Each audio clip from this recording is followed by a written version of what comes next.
जय माता दी। आइए सुनते हैं आज शुक्रवार के दिन माँ संतोषी की यह कहानी। माना जाता है कि यह कथा पढ़ने से बिना संतोषी माता का व्रत अधूरा होता है। संतोषी माता व्रत की पौराणिक कथा के अनुसार एक बुढ़िया थी। उसका एक ही पुत्र था। बुढ़िया पुत्र के विवाह के बाद बहू से घर के सारे काम करवाती, परंतु उसे ठीक से खाना नहीं देती थी। यह सब लड़का देखता पर माँ से कुछ भी नहीं कह पाता। बहू दिन भर काम में लगी रहती, उपले थापती, रोटी रसोई करती, बर्तन साफ करती, कपड़े धोती और इसी में उसका सारा समय बीत जाता। काफ़ी सोच विचार कर एक दिन लड़का माँ से बोला, माँ मैं परदेश जा रहा हूँ। माँ को बेटे की बात पसंद आ गई तथा उसे जाने की आज्ञा दे दी। इसके बाद वह अपनी पत्नी के पास जाकर बोला, मैं परदेश जा रहा हूँ, अपनी कुछ निशानी दे दो। बहू बोली, मेरे पास तो निशानी देने योग्य कुछ भी नहीं है। यह कहकर वह पति के चरणों में गिरकर रोने लगी। इससे पति के जूतों पर गोबर से सने हाथों से छाप बन गई। पुत्र के जाने के बाद सास के अत्याचार बढ़ते गए। एक दिन बहुत दुखी हो मंदिर चली गई। वहाँ उसने देखा कि बहुत सी स्त्रियां पूजा कर रही थी। उसने स्त्रियों से व्रत के बारे में जानकारी ली तो वे बोली कि हम संतोषी माता का व्रत कर रहे हैं, इससे सभी प्रकार के कष्टों का नाश होता है।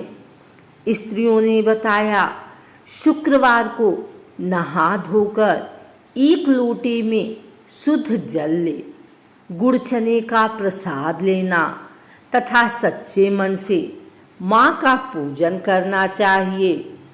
खटाई भूल कर भी मत खाना और न ही किसी को देना। एक वक्त भोजन करना। व्रत विधान सुनकर अब वह प्रति शुक्रवार को संयम से व्रत करने लगी। माता की कृपा से कुछ दिनों के बाद पति का पत्र आया। कुछ दिनों बाद पैसा भी आ गया। उसने प्रसन्न मन से फिर व्रत किया तथा मंदिर में जा अन्य स्त्रियों से बोली, संतोषी माँ की कृपा से हमें पति का पत्र तथा रुपया आया है। अन्य सभी स्त्रियां भी श्रद्धा से व्रत करने लगी। बहू ने कहा, हे माँ, जब मेरा पति घर आएगा तो मैं तुम्हारे व्रत का उद्यापन करूँगी। अब एक रात संतोषी माँ ने उसके पति को स्वप्न दिया और कहा कि तुम अपने घर क्यों नहीं जाते। तो वह कहने लगा, सेठ का सारा सामान अभी बिका नहीं, रुपया भी अभी नहीं आया है। उसने सेठ को स्वप्न की सारी बात कही तथा घर जाने की इजाज़त मांगी, पर सेठ ने इनकार कर दिया। माँ की कृपा से कई व्यापारी आए, सोना चांदी तथा अन्य सामान खरीदकर ले गए। कर्जदार भी रुपया लौटा गए। अब तो साहूकार ने उसे घर जाने की इजाज़त दे दी। घर आकर पुत्र ने अपनी माँ व पत्नी को बहुत सारे रुपए दिए। पत्नी ने कहा कि मुझे संतोषी माता के व्रत का उद्यापन करना है। उसने सभी को न्योता दिया। उद्यापन की सारी तैयारी की। पड़ोस की एक स्त्री उसे सुखी देख ईर्ष्या करने लगी थी। उसने अपने बच्चों को सिखा दिया था कि तुम भोजन के समय खटाई जरूर मांगना। उद्यापन के समय खाना खाते खाते बच्चे खटाई के लिए मचल उठे तो बहू ने पैसा देकर उन्हें बहलाया।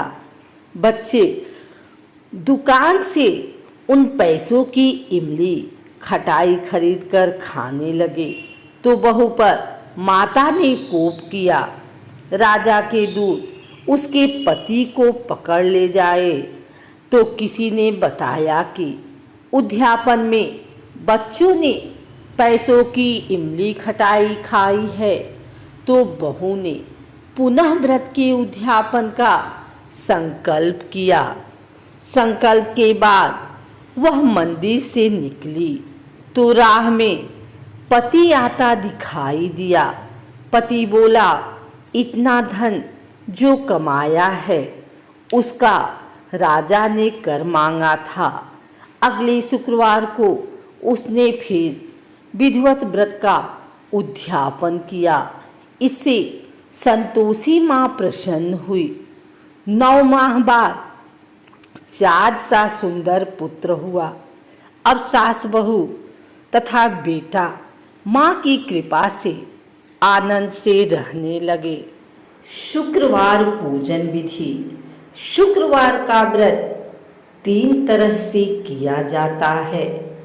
इस दिन भगवान शुक्र के साथ संतोषी माता तथा वैभव लक्ष्मी देवी का भी पूजन किया जाता है। तीनों व्रतों की विधियां अलग अलग है। जो स्त्री पुरुष शुक्रवार को संतोषी माता का व्रत करते हैं उनके लिए व्रत विधि इस प्रकार है। सूर्योदय से पूर्व उठें, घर की साफ सफाई कर स्नान आदि से निवृत्त हो जाएं, घर के ही किसी पवित्र स्थान पर संतोषी माता की मूर्ति या चित्र स्थापित करें। संपूर्ण पूजन सामग्री तथा किसी बड़े पात्र में शुद्ध जल भरकर रखें। जल भरे पात्र पर गुड़ और चने से भरकर दूसरा पात्र रखें। इसके पश्चात संतोषी माता की कथा सुने। तत्पश्चात आरती कर सभी को गुड़ चने का प्रसाद बांटें।